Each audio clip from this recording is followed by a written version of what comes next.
नाजरीन, मैं हूं आपका मेज़बान श्याम कश्मीरी और आप देख रहे हैं मीरपुर प्लस। नाजरीन, इंसान जब बीमार होता है तो वो इलाज के लिए किसी अच्छे मुआलिज के पास जाता है और बाज़ औक़ात ऐसा होता है कि जब इसको कोई मूज़ी बीमारी लग जाती है जैसे कैंसर या हेपेटाइटिस, तो वो उसके इलाज के लिए किसी अच्छे हॉस्पिटल का इंतखाब करता है। इसके इलाज के लिए वो लाखों रुपये खर्च कर देता है। इस वक्त मैं मौजूद हूँ बनहुरमा मीरपुर आलिया बेगम डायग्नोस्टिक सेंटर में, जहाँ पर कैंसर जैसी मूज़ी मरज़ की मुस्तहिक अफराद के लिए फ़्री तशख़ीस की जाती है। तो इनसे जानते हैं कि इसकी कायम होने की क्या वजह बनी और ये कब वजूद में आया।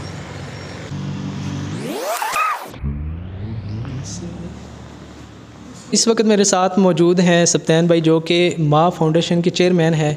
तो ये हमें बताएंगे कि ये फाउंडेशन, ये ट्रस्ट बनाने का मकसद क्या है। जी अस्सलाम वालेकुम। वालेकुम अस्सलाम। माँ फाउंडेशन कायम हुई थी मार्च 2020 में। ये आप देख सकते हैं कि मेरी अम्मी है, इनका कैंसर का इशू था 2019 से लेकर 2020 तक। तो अनफॉर्चुनेटली वो 2020 में इनकी वफ़ात हो गई थी कैंसर की वजह से। तो हमने यही सोच रखी हुई थी कि हम आज़ाद कश्मीर में आकर जो मुस्तहिक लोग हैं, जो तशख़ीस या कैंसर ट्रीटमेंट नहीं कर सकते, उनको हम मदद कर सकें। ये हमें बताएं कि इस हॉस्पिटल में कितने डिपार्टमेंट हैं और आप कैंसर की जो तशख़ीस कर रहे हैं इस पर कितनी ख़र्च आ जाता है वैसे एक तशख़ीस? तो हमने जब 2020 में मार्च में शुरू किया था, तो पहला हमारा एम ये था कि हम मरीज़ों को किस तरीके से इस्लामाबाद या लाहौर हस्पताल में लेकर जा सकते हैं। तो यूके में हम रजिस्टर हैं, तो हमारी चैरिटी है माँ फाउंडेशन की, तो हम वहाँ से फ़ंड्स इकट्ठे करके यहाँ हम ख़र्च करते हैं। तो ये आलिया बेगम डायग्नोस्टिक सेंटर बेसिकली रेडियोलॉजी करता है। तो हमारा डिपार्टमेंट जो हमारी मशीनरी है वो तशख़ीस के लिए है, तो स्कैन्स करवाते हैं मरीज़। और अब इंशाल्लाह हमारा 2023 का ये मिशन है कि हमने कैंसर जो ट्रीटमेंट है, कीमोथेरेपी, एंटी सिकनेस जो भी होगा वो यहीं मीरपुर में होगी, ताकि मरीज़ को इस्लामाबाद या लाहौर जाना ना पड़े। तो आए हम आपको टूर देते हैं, तो आपको बताते हैं कि कौन कौन सी मशीन्स हैं और उनका क्या फ़ायदा है। चलें आए चलते हैं साथ। तो ये हमारा इंटरव्यू रूम है।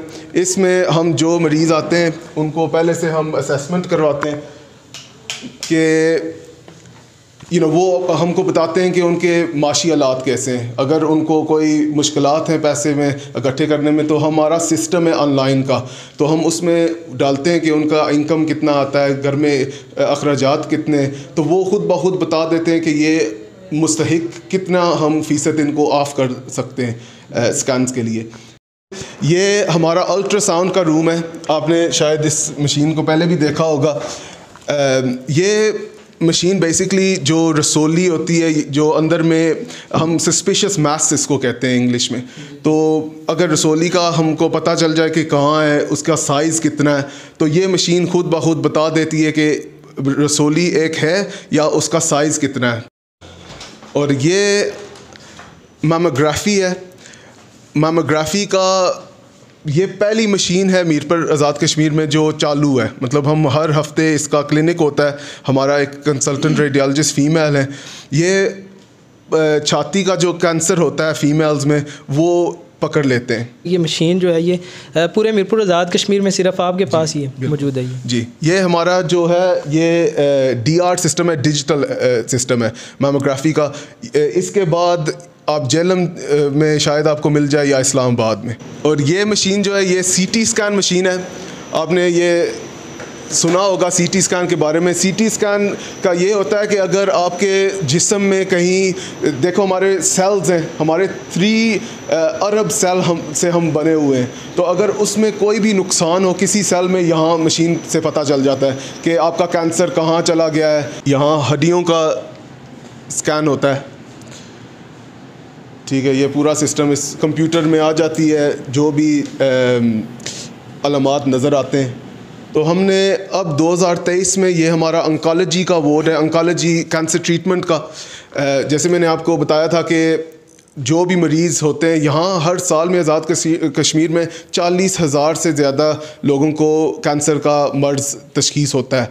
तो वो 40,000 या लाहौर जाते हैं या इस्लामाबाद जाते हैं। तो हम चाहते हैं कि यहाँ ही इंशाल्लाह उनकी ट्रीटमेंट होगी। हमने 2 बेड का अब कैंसर केयर यूनिट शुरू किया है, तो इंशाल्लाह मज़ीद 2023 में यहाँ ये ट्रीटमेंट हम शुरू करेंगे कैंसर की। कई कैंसर मरीज़ को सिर्फ कैंसर नहीं होता, उनको डायबिटीज़ होता है, शुगर होती है, ब्लड प्रेशर होता है। तो उस मर्ज़ के लिए हमने ये फार्मेसी भी शुरू की है ताकि वो हम आकर यहाँ से डिस्काउंटेड मेडिसिन्स भी ले सकें। तो हमें बताएंगे आपके पास इस वक्त कितनी एम्बुलेंसेस हैं जो काम कर रही हैं? ये जो चालू हैं, हमारे पास 2 एम्बुलेंसेस हैं। एक एम्बुलेंस वो है जो स्ट्रेचर के साथ है, क्योंकि अगर कैंसर किसी के चेस्ट में हो, वो बैठ नहीं सकते, इतना लंबा सफ़र नहीं कर सकते, तो उनके लिए हमने स्ट्रेचर का एम्बुलेंस रखा हुआ है और एक दूसरा जो सीट्स वहाँ पर ही हैं। तो माली लिहाज से भी आपको कोई सपोर्ट वगैरह होती है बाहर से ही? जी, अल्लाह का शुक्र है, बहुत ही सपोर्ट लोग करते हैं। अक्सर क्या होता है कि जिस पर गुज़रती है वो उसको पता होता है कि कितना मुश्किल सफ़र है। तो अल्हम्दुलिल्लाह 2 सालों में हमारे साथ कई लोगों ने ताउन किया है, तो इसलिए हमने इतना जल्दी ये सेटअप बना सके हैं। तो अल्हम्दुलिल्लाह काफ़ी सपोर्ट मिलती है।